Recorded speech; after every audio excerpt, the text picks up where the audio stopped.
I recently finished playing The Last of Us Part 2, and I have some opinions. But before we get into that, I wanted to let you guys know that this is going to be a spoiler-filled video.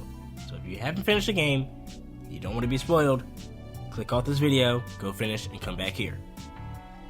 Alright, cool. So I played the first Last of Us like really late. Like when the remastered PS4 version came out, and I hated it. And not because I think the game is bad, I just sucked at it. And once I learned how to properly play, I was invested into the story and characters. But I hated those clickers so much. And don't get me started on them bloaters. When it came time to end my journey with Joel and Ellie, I felt like I was leaving my friends. Like, leaving behind my murderous friends. Because they murder a lot of people. Like a whole lot. But I felt like the story was complete, and it had a perfect ending. But they had to make a sequel, because nowadays, everything needs a sequel. E3 2018, Last of Us Part 2 was announced, and fans went freaking crazy. Due to stuff happening, the game was delayed and we have to wait. But from the trailers, it looked like we were going to mainly play as Ellie, which was okay with me. I liked her in the first one, and she was all grown up too. It was really cool to see how much she has grown. It finally came to the date for The Last of Us Part 2 to be released June 19th, 2020. I'm not gonna lie, I didn't play until my friend from work gave me a copy. Thanks, Yafet. But once I started, I felt like this was unnecessary. Like I said before, we didn't need a sequel. Nothing is standing out. Holy shit! Joel freaking dies in the first half of the game, and he gets brutally murdered. Naughty Dog. Ouch. My heart. Now, a lot of people have problems with this, but honestly, this is just my opinion. I feel like it needed to happen. It brings change to the story. People are saying that Naughty Dog subverted expectations, but honestly, doesn't that mean the trailer basically just did its job? If you got tricked by the trailer, that means the trailer got you interested, and now you're here for the real story. Marvel does it all the time. Stop bringing Marvel into everything, Alchemy. Please, thank you. I think this stuff is very important to the story. I mean, it basically starts everything. Now, there are two characters you play as, Ellie and Abby. At first, I was like, who the freak is Abby? And slowly, you learn who she is. And she is the one who killed Joel, right in front of Ellie's eyes. Yeah, that's gotta hurt. And this happens because of what Joel did in the end of the first game, which is deciding to save Ellie instead of the world. Ellie could be the cause for everyone's survival because she's immune to the virus. The doctors can create a vaccine, but that would cause Ellie to die. Joel just could not accept losing another daughter. His choice also affects his and Ellie's relationship. So, now Ellie and her girlfriend Dina set off to go after Abby. And honestly, this is when I got bored. Just walking around in puzzles with occasional clickers and others being around. I could only play the section for about an hour each play session because I was just so bored. It started to pick up later on when we left Dina in the abandoned theater.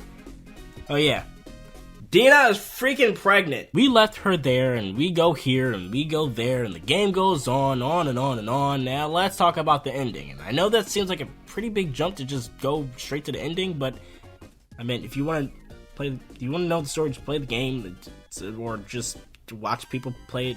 I don't know, find a way. Abby and Ellie have a conversation in the theater at the end of the fight. By the way, you play this fight as Abby and not as Ellie. Not what I had in mind, but okay. Abby tells Ellie to never show her face around her again. So, Ellie and Dina reside in a farm with their son JJ. Well, really not Ellie's son. See, Dina was with Jesse, and they were dating before, and then Dina got pregnant, so you get it. Joel's brother Tommy comes to Ellie and tells her that he heard sightings of Abby. And with them having to move on, Ellie decides to decline his offer to go after her. But PTSD happens, and she decides to leave Dina and go after Abby. They have a final fight, but Ellie spares Abby and tells her to leave. People were mad about this too, but if you realize, Ellie has a flashback about Joel and her talking about forgiveness. She decides to forgive Abby for what she did. I mean, come on, Abby didn't even want to fight her in the beginning. She was like so over this whole thing. This game is about forgiveness and letting go. Moving on, even when it's hard. Because when you keep things inside of you, you become toxic and the cynical person you lead up to be. Ellie knew that killing Abby wouldn't bring Joel back. And Abby knew that doing the same thing wouldn't change the fact that Ellie killed her friends. The Last of Us Part 2 It's about forgiveness and letting go and changing your own narrative before it's too late. Well, I guess kind of too late for Ellie, because when she gets back home, Dina and JJ are gone. She plays Joel's guitar, remembers Joel one last time, leaves the guitar and the house behind. The end. I absolutely love this ending, and some people may not agree because Ellie did not kill Abby. But you would be missing the whole point of this, why this game exists. What the game is trying to tell you is very important, to let go of the pain, the hurt, and let yourself heal over time. And I think people gave this game too much flack for being something different than what they expected. This game story is great and very powerful. I do believe that the pacing is god-awful. I mean, come on, you play as Abby for a majority of the game, and then I'm expected to care about Ellie after dealing with some stupid crap with Abby? Every time I play as Abby, I ran into problems with stupid, wacky level design and unfair bloaters that cornered me into throwing my controller across the room. Ask Malaysia, she was there. But overall, the story was just really good because of the ending. And that's good and all, but what about the gameplay? Well, it's okay. I see some really skilled people taking down enemies, but yeah, I can't do that. I was constantly fighting with the camera when I had to aim at enemies. And then these enemies move really quickly. I had 5 seconds to either run to get myself together, or just shoot like crazy. And sometimes the game would replace my shiv with some other weapon in my inventory, causing me to end my stealth run. That was so infuriating and caused me to rage quit. I don't know if anyone else dealt with this like in their run, but I hope you didn't, because this shit sucks. Like I said, you played as Abby more than Ellie. For me, being a huge fan of Ellie, that kinda sucks. That's more so of a personal thing for me. I just wish they gave Ellie more spotlight as far as in gameplay. I never was a fan of gameplay of The Last of Us, so don't take any of my opinion as law. As a matter of fact, don't take any of my opinion as law. The graphics, well, I mean, come on, do I really need to say anything? It's freaking fantastic. And the performances? Mwah, so good. Insert the James Franco. Insert the James Franco. That's yeah. So good. And oh, the music. The music. Gustavo, you talented son of a hamster. Overall, The Last of Us Part 2 was definitely a journey. And a bumpy one at that.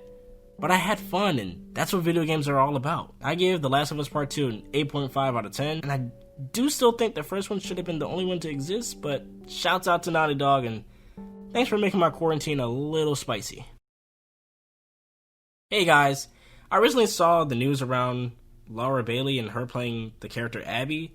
If you don't know what happened, she basically received death threats because of what Abby did to Joel. And I think that's completely barbaric to harass an actor about what the character did. There's reality, and then there's fiction. If you can't decide the difference between the two, then, well, you're just a moron. I thought Lara did an amazing job as Abby. And because I love Lara. She plays almost all of my favorite video game characters. Fetch. Like, come on. That's Infamous Second Son. That's my favorite game. Anyway, if you enjoyed this video, leave a like and subscribe. Hit that post notification bell. And let me know what you guys thought about the game. Did you like it? Did you hate it? Speak your mind like I just did. See you guys next time. Peace. Hey guys, if you like this video, why don't you leave a like? And make sure you subscribe and hit that post notification bell so you guys know when I always upload.